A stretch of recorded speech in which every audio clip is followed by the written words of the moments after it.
Монголын анхны ардчилсан сонгуул одоос 25 жилийн өмнөх энэ өдөр тохиож байсан.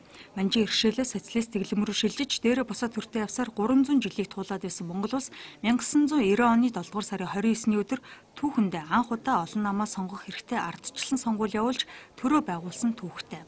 Ард түмэн нь ингэж төрөө байгуулсан ардчилсан замналын их түүхэн тэмдэглэлт өдөрт зориулсан хүндэтгэлийн олон улсын хурал өнөөдөр Шангрила зочид буудалд боллоо.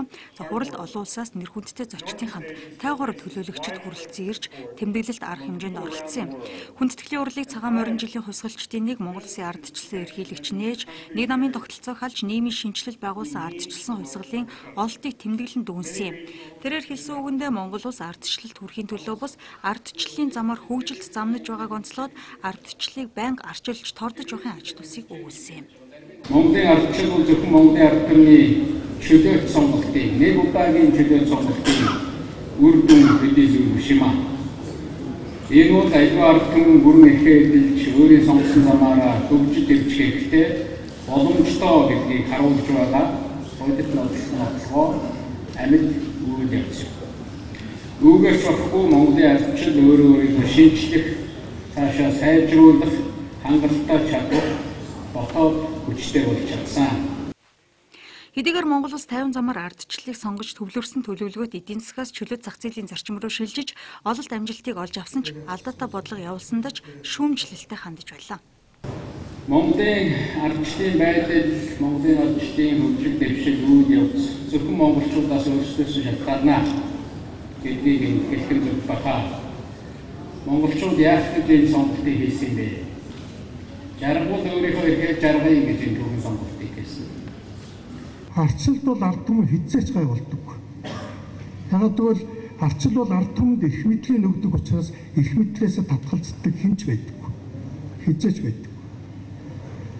Ардчлал бол хувийнхаа ашиг сонирхлыг л урдаа барьсан хувийнхаа ашиг сонирхлын төлөө явдаг тэр улс төрчтөл байгуулдаг.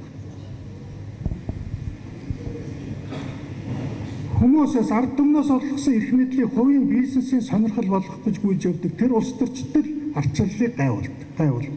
Ардчлал шинээр хөгжиж байгаа улс орнуудад Монгол улсын ардчлалт хүрсэн замнал үлгэр дуурайлал болж олон орноос туршлага судалж байгаа. Тэдний нэг Киргиз улсаас тус улсын төрийн тэргүүн хатагтай Роза Исааковна Атунбаева энэ өдөр хүрэлцэн ирж хүндэтгэлийн хуралд оролцсон үг хэлэхдээ дэлхийн өөрчлөлт шинжилэлтэд Монгол улсын оруулж байгаа хувь нэмрийг өндрөөрөнлээд ардчлал хувьсгал эд өрнөж байсан 1990 онд Монгол ирж байсан үеэ дурсаж түүнээс хойш 25 жилийн хугацаанд харьцуулшгүй хөгжсөнийг тэмдэглэхийн хамт Монголын ардчлалыг судлан суралцж байгаа тухайга хэлсэн юм. Монголын анхны ардчилсан сонгуулийн өдөрт зориулсан хүндэтгэлийн олон улсын хурал түүнээс гадна бүгд найрамдах Солонгос улсын 17 дахь ерөнхийлөгч Ли Минбаг хүрэлцэн ирж Монголын ард түмэнд баярын мэд хүрэхийн хамт хоёр улсын хамтын харилцааны ололт амжилтын талаар дурдлаа.